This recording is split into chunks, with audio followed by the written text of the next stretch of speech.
Some of the loneliest people alive right now are not single. They are not isolated. They are not living alone. They are married. They have children, grandchildren, full social calendars, busy group chats. And yet somewhere in a quiet moment, they say something like this: "I don't think anyone actually knows me." That sentence.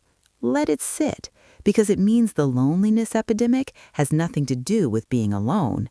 It has everything to do with being invisible, inside a life that looks completely full. Welcome back.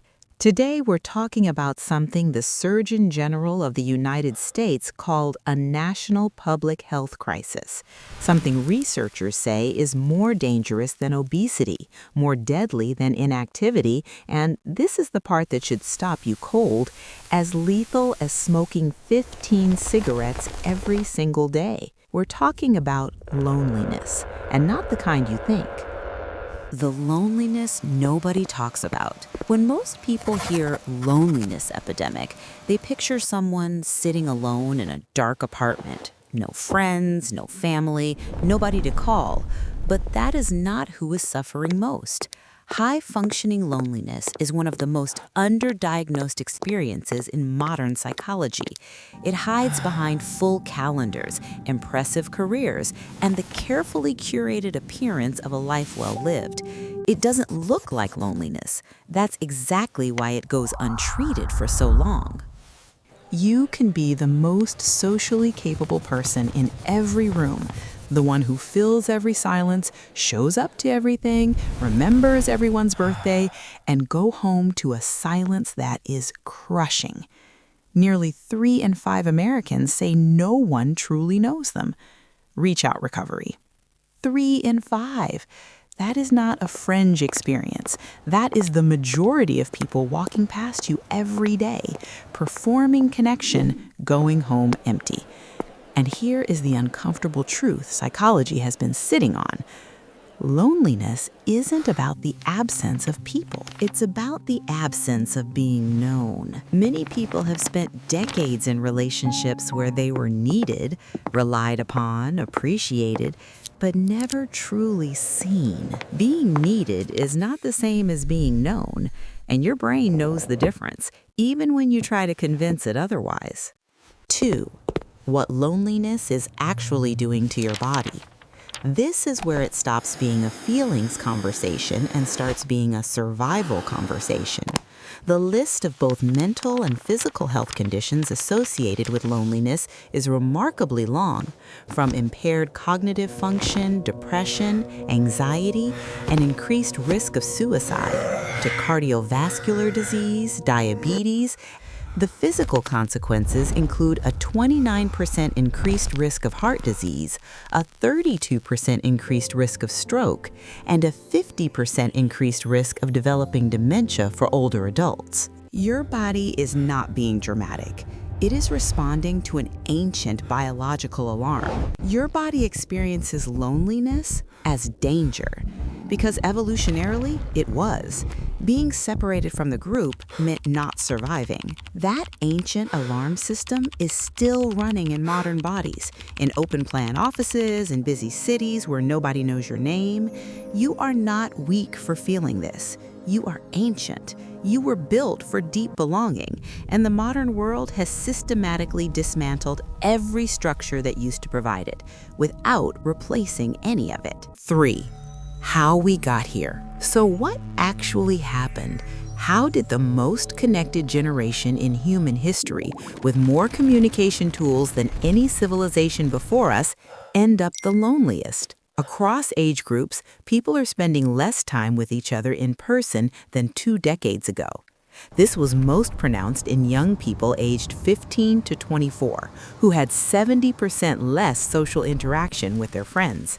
70% less in one generation. Religion, neighborhood, extended family, the structures that used to hold people together without effort have quietly eroded over the past few decades. We replace them with productivity apps, LinkedIn connections, and parasocial relationships with podcast hosts who feel like friends but don't know we exist. And then there is social media, the thing that was supposed to fix this. Passive scrolling, consuming content without actually interacting, appears to be particularly harmful, correlating with significantly higher loneliness scores. You are not connecting, you are watching other people connect, and your brain registers the difference. The cost of living crisis is quietly fueling the loneliness epidemic. Financial strain is directly linked to higher rates of anxiety and loneliness. People are turning down wedding invitations, dinner plans, and birthday outings because they cannot afford to participate, and then feeling too embarrassed to explain why. Loneliness is not a personality flaw. It is the predictable consequence of a world that broke every structure that used to hold us together. 4. Who is being hit hardest? People between 30 and 44 years of age are the loneliest group. 29% of people in this age range said they were frequently or always lonely. Not teenagers, not the elderly, the people who are supposed to have it together, who have built the career, maybe the family, maybe the Instagram life, and still feel completely unknown. 81% of adults who were lonely also said they suffered with anxiety or depression. The relationship goes in both directions. Loneliness deepens depression. Depression deepens isolation. Isolation deepens loneliness. It is a loop that is very hard to exit alone. And there is something happening that almost nobody is naming. After years of pandemic isolation, the subconscious message that being alone is safe has become a habit that is very hard to break.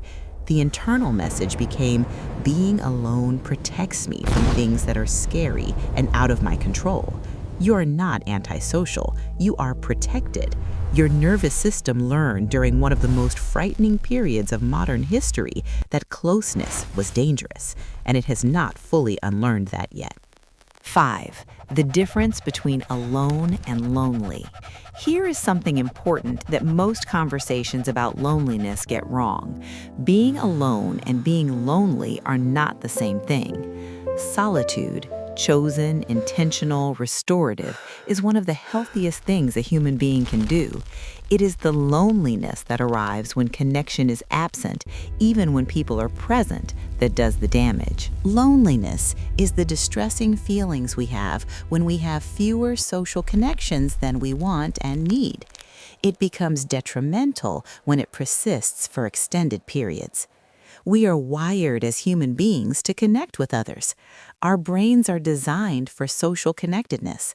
Our survival from birth into adulthood depends on it. The goal is not to never be alone. The goal is to stop feeling unknown, even in a crowd. The loneliness epidemic is real. It is measurable. It is killing people quietly. And it is not your fault that you are in it, but it is also not permanent. Drop in the comments, do you relate to this?